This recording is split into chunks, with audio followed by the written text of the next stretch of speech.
So, after watching probably in the realm of 25 conservatively reviews of Captain Marvel and people pointing out certain things, it's come to my attention that in Captain Marvel, one of the things that she does, one of the gags, is that she shoots a standee display inside the Blockbuster, decapitating Arnold Schwarzenegger, but allowing the lady that played Helen to stay alive.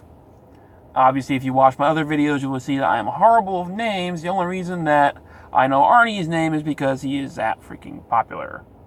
And like the only reason I know Brie Larson's name is because she was constantly talked about. So, to get that out of the way,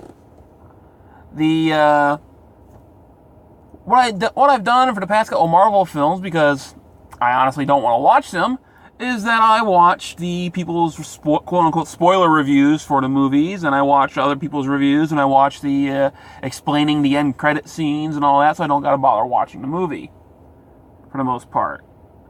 Because I honestly don't care if I see these films and they're quote-unquote spoiled, because I don't like them. Because, to sum up in one sentence, the bad guy dies, the good guy survives, you can tell it's happened by page in age 5. That's Marvel. But one of the gag in the movie, and how a couple of the reviewers have explained it, is that it shows how Carol is killing the toxic masculinity that used to be in film. True Lies is not toxic masculinity. If anything, it's masculine inclusion. But Captain Marvel is toxic femininity, or feminism, as I wrote. Captain Marvel, a film about women being better than men, and about how even the one who was supposed to help her with her powers was turned into a woman, and it's even race bending. Whoops. Mar-Vell in the movie, obviously, is going to be spoils, but who cares?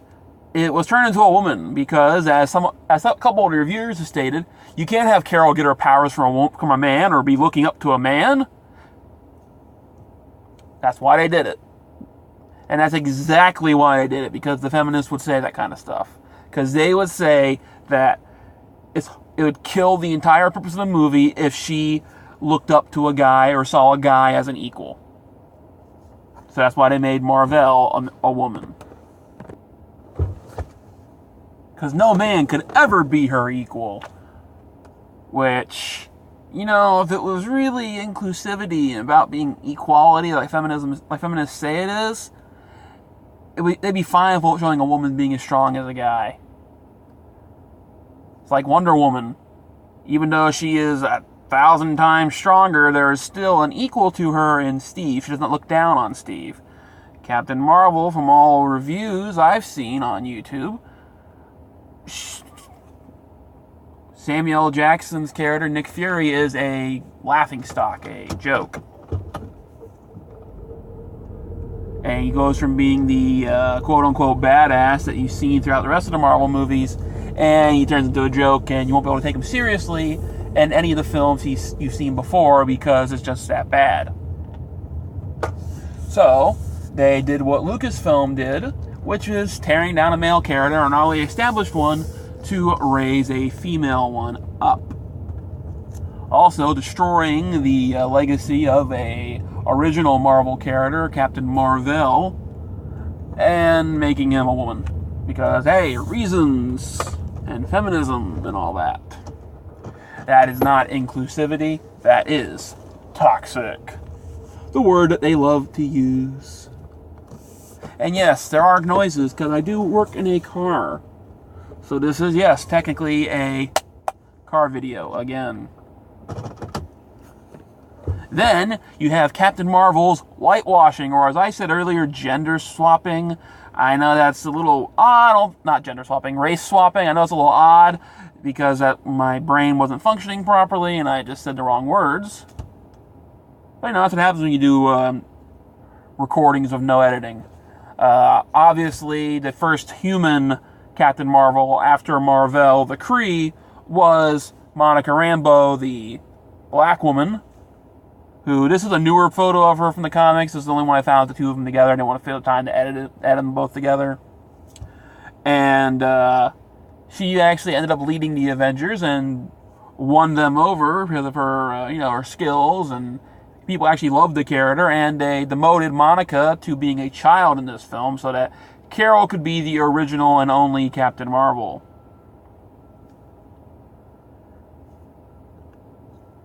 I mean, come on. If Brie really cared about social justice and all that, wouldn't she have stepped down and demanded that they have a black woman to play the role of Monica Rambeau, and she be Captain Marvel, and Carol Danvers be pushed to what Monica's role is in the film? Like a child who will eventually be inspired by her, and Brie could have played Carol's mother. Because Carol was Miss Marvel in the comics. She wasn't Captain Marvel, she was Miss Marvel. Of course, that costume was way too sexy for Brie Larson to wear.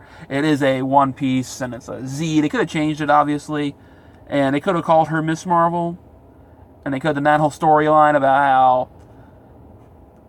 Captain Marvel is the man, and he ends up giving his powers to Miss Marvel because they're equals and all that, blah, blah, blah, but no.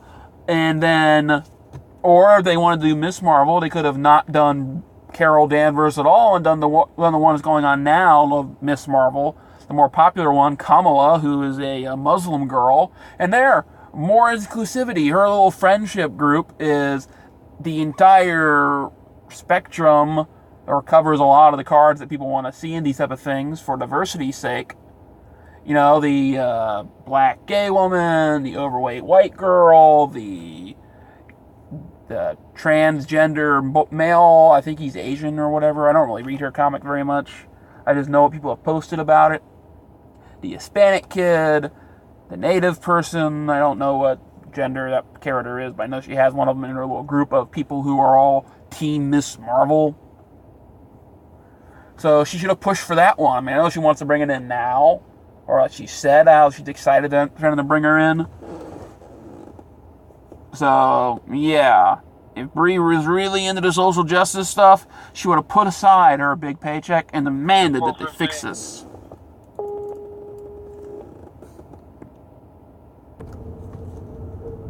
Because, white girls already had someone to look up to. And at least in Marvel, they had both Wanda Maximoff, or what's her face? Funny, I can think of her real name, but I can't think of her fake one. Scarlet Witch, there you go. And they had Black Widow, Scarlett Johansson. And she even went blonde, so Brie could have thought, well, blonde girls need someone to look up to. Well, they have Black Widow. She's now blonde. And if they had gone the route of Monica or Kamala, a girl of color would have saw how she could be a hero too, instead of what girls have seen in the past. If they're fans of the MCU, they've seen Black Widow, they've seen Scarlet Witch, and if their parents aren't trying to go on the war about hating DC, because someone did do a post on Facebook about how horrible it was that I even mentioned Wonder Woman, because, this girl is obviously too young to have seen Wonder Woman in theaters. And the person's original post was all about how they're so excited because they finally get their daughter to be into superheroes and they don't have to bother playing with dolls anymore. Their daughter wants to play with superhero action figures now. There's such thing as DVDs. You could have put a DVD of Wonder Woman into the DVD player, or Blu-ray player, or streaming, or pirating, or whatever, and showing your daughter that. If you were really that focused on wanting your daughter to be into this stuff like you are, I would have shown my daughter Wonder Woman, I would have shown my daughter DC Superhero Girls on YouTube for free. I would have been showing my daughter every strong female character that was in these things if she could not identify with a male character. But that's just someone with common sense. You want someone to be into something and you show them something they'll like. Like, you want someone to get into Star Trek, but they don't like the campiness of the original series. Okay, show them the new stuff. Discovery, that's the dark stuff. Or if you want to show them good Star Trek, you could show them JJ's movies. Those three are dark enough and made for popcorn movies, not made for thinking, obviously. But then again, I never really had so much thought with the original movies as well, both the original series and the Next Generation ones. But people say that they are, so I'll take their words on it. Because even though I am a fan of Star Trek, I could tell you the characters' names, or most of them. I can tell you what they do on the ships. But for the life of me, I could not tell you what happens in the stories for the most part, except for like the basic GIFs, because I honestly forget those type of things, those type of details, which makes me want to watch them over and over and over again and enjoy them all the time. They're always new, even if I've seen the episode like 400 times. But yeah, as that poster said, and a bunch of other people are commenting and showing their photos of their daughters decked out in Captain Marvel stuff and all over their rooms because how excited they are to see the movie, I would have been showing them everything I could to feed that nerdism spark that watching the Captain Marvel trailer obviously started. But hey, that's just me. They, I guess, wanted to try to douse the flame so that so they could experience that movie and that'd be the first one to ever see instead of, showing them the other stuff. Now we get to True Lies. True Lies, a action film from the 90s that, if you don't pay attention to the movie and you don't think about it, you may think that, yes, it could be a toxic masculinity movie. But it's not when you actually look at it and you actually pay attention. Something that people don't do anymore in movies. Why? Because they want to turn their brains off. Now, this isn't a turn your brain off, really stupid action movie like Commando, even though those movies do have a place in cinema. I'm not bashing those movies at all. Hell, even look at the poster for the movie, you can see how inclusive this film was. Look at the two villains on the movie at the bottom. A woman looking confident and badass. The guy looking like a buffoon. So, is that toxic masculinity? Wouldn't that have been the woman looking like a buffoon and the guy looking like a badass? My point's already been made and I haven't even gotten to the characters, just the poster. But now let's actually have those points and get to the characters. The villains of the movie, there are two of them, both a male and a female. One is a criminal who is a terrorist, but he doesn't see himself as a terrorist because he sees what other people have done as the true terrorism. Because they bring weapons of you bring weapons of mass destruction to our country, and then you dare to call us the terrorist? So he doesn't see himself as a villain, which all good villains do not see themselves as the villain. And then you have the woman who uses her power, and pull within the governments to bring these quote-unquote terrorists into the country. And, I'm just going to call them terrorists because, hey, they do like to blow up people, they bring bombs, they want to shoot people, they want to kill people, they want to abduct people, and they want to cause fear to get their point across. That's textbook terrorism. If you want to cause fear, that's terrorism. But even though they are all from the Persian area of the country, the Stans, the Middle Eastern, what dumb people usually call the Muslims, because a lot of them are Muslim, but some of them are Christians, some of them are Jews, they're just another race. There is a good one on the team, on Harry's team, and he is the smartest one of the group. He is the computer guy, while Harry is the muscle and the brawn who punches people, and I think his name's Albert. He's the fat guy. He is the driver. He's the getaway man. He is Harry's backup, so he is not the best agent in the world.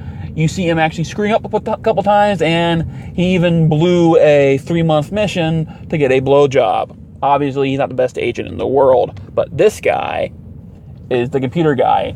All Harry has to do is sneak in and plug something into a computer, and he can hack it and get the files, and no one gets hurt. And he's the same race as the other one, as the quote-unquote bad guys. So, no racism here.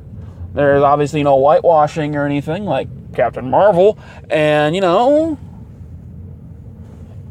apparently in Captain Marvel, there is all the men who are telling her that she's horrible and she's not going to do anything are white. So, villainizing a race. I'll take the reviewer's word on this. I don't know it myself. I mean, I know Jude Law is the villain of the film. So, yeah. This is actually the photo I was going to use earlier when I said, oops. The phone obviously put them out of order. But I was going to use this one to show her being about her being confident and everything. Because even though she's not really a quote-unquote villain, all she cares about is money. A lot of villains, they care about either money or power. This one happens to care about money. She doesn't care who gets hurt or anything as long as she gets her money. But the funny thing is, if they paid her in American money, if the government crashed, her money would be worthless. But she is never made in the movie at all to seem a fool. Yes, he slaps her, but she stays confident. She does not cry or anything. Except for when Helen hits her. Yes, another woman hits her, smacks her in the face when she says, look, my condolences to the widow, when they both think Harry is dead. So, the guy and his men are always made to seem like fools. They are the jokes of the movie. The woman is a strong, confident character. Tell me again, which one's the toxic one? Is it the movie where the woman is the powerful one and there's also powerful men? Or is it the movie where the guys are goofballs and villains and the only women are heroes? Now let's move on to Helen. Even though she is a legal secretary of no combat training whatsoever, because Harry wouldn't have trained her, because at this point, she still thinks Harry works for a computer selling company, a firm. And she is even called a, quote, Susie homemaker, quote, in other words, a housewife, but she does have a legal secretary job. She is knocked out by a drug on the plane, the same thing Harry gets, and they both last for the exact same amount of time. You think since Harry was a trained government agent, he would have been not used that stuff been used on before, so he would last a little longer. Nope, same amount of time as Helen. When Helen is taken by the Harry and his friends because, he thinks he's cheating on her, she does whatever it takes to get back to her family. She thinks the government has her, and, she'll go to prison if she doesn't cooperate, and her husband and her daughter will be humiliated and everything. She does whatever it takes to get back to her family. She does the mission, even though she's not comfortable doing it, because she's supposed to pose as a hooker. And even though it's not really a hooker, because they say he likes to watch, so like an exotic dancer. Harry had other plans, obviously, because, it's his wife, and, he forgot how sexy she was, because he always sees her in her paralegal outfit.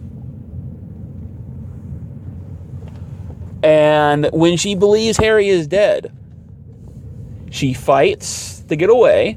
She even gets the gun from the villain that has her hostage. When she thinks nothing is left, she even attacks her abductors. And she even kills a lot of them. But, it's a joke, obviously, because, it's a comedy action flick. But, hey, some of the stuff Arnie does is funny. So they're kind of equal on that settlement. And hey, she has no training, obviously, because she's just the secretary.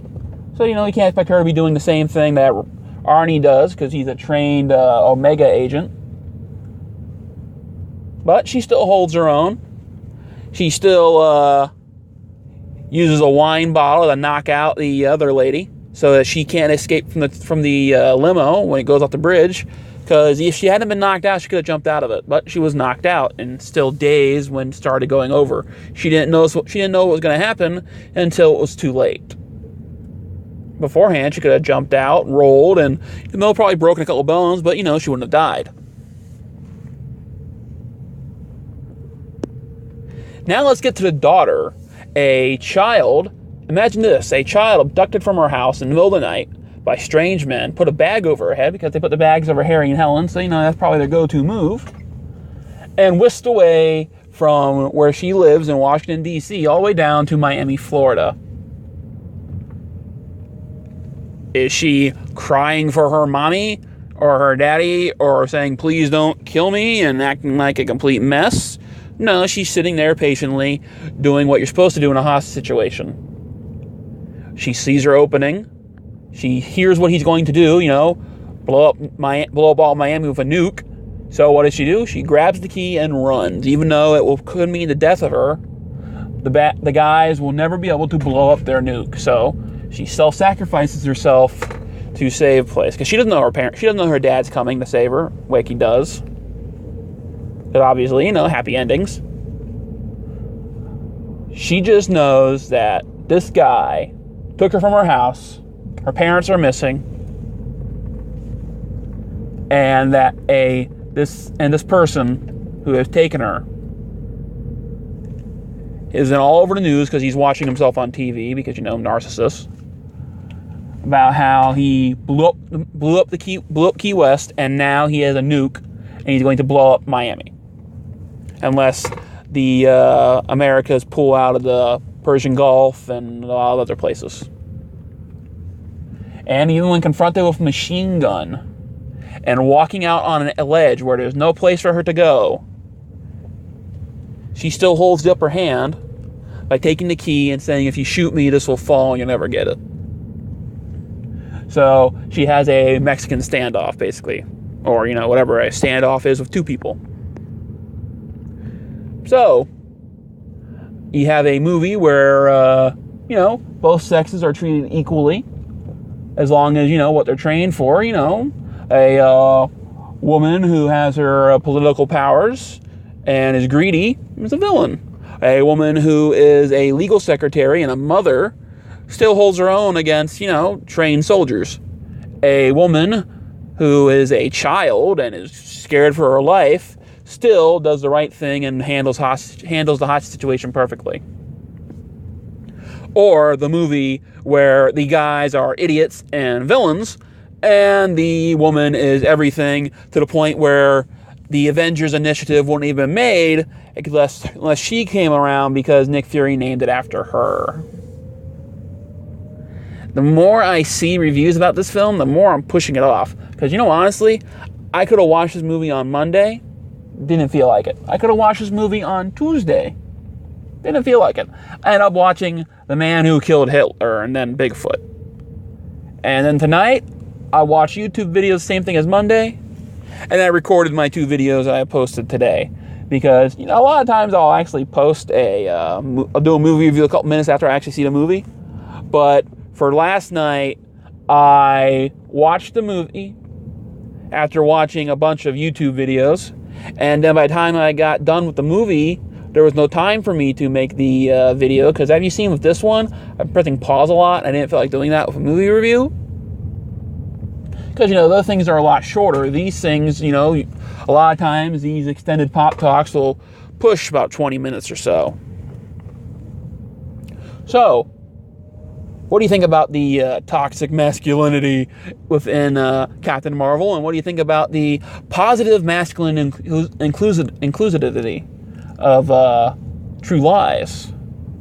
Because, one clearly is a toxic movie. Well, of course, how they use the word. And the other one is a great movie for action fans and people who want to see equality.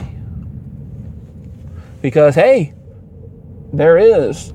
Obviously, Helen's not going to be some super spy who comes to Harry's rescue and saves her because, that'd be stupid. If she was Captain Marvel, she would do that. Or if she was Rey from Star Wars, she would do that.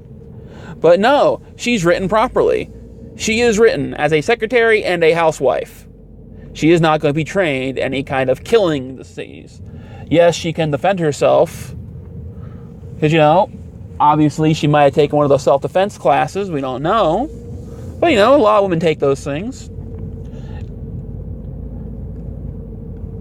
And on a side note, let's get this out of the way. Yes, I am a 6'2", overweight, not obese, but overweight, unattractive, heterosexual, white man. I know, evil, horrible. But I have been told to smile my entire fucking life. Yes, I swore to get the point across. All my life I've been told to smile. I don't like smiling. So, every woman's been told this, you don't know the struggles. Yeah, I know the damn struggles. I go through it every time a photo's taken. I go through it every time I'm walking down the street and someone just looks at me or someone's talking to me. After a while, you should probably smile. People will probably be more friendly towards you. No, I don't smile. On an extremely rare occasion, I will smile. Like, it's extremely rare. So, yeah. And people telling her that she's a loser and never going to be able to do stuff. Yeah, I was told that myself.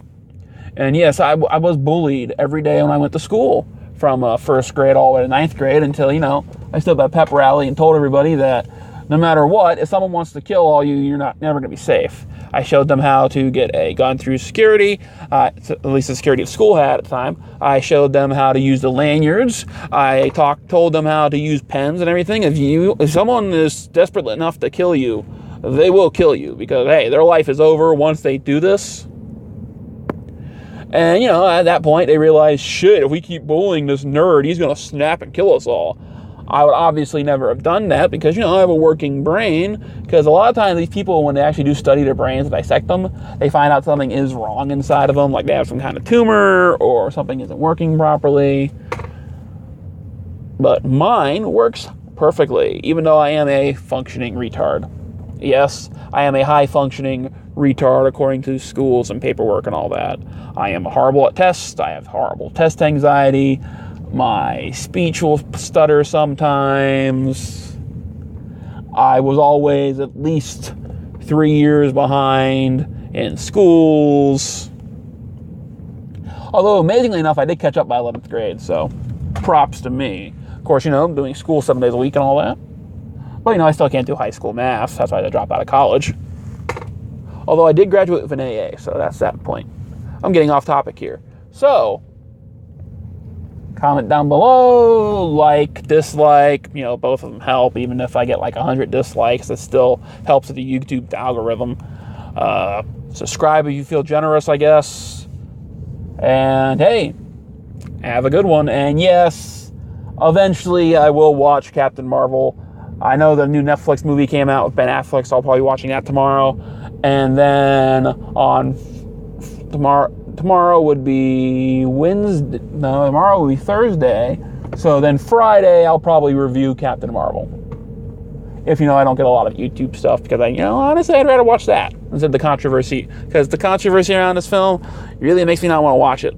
Because, like, in music, if I like Michael Jackson, I can listen to his stuff even though I know he's a pedophile. Because, when he was recording that, and I was listening to him originally, I didn't know that. I can still watch the Bill Cosby Show even though he's a sexual predator.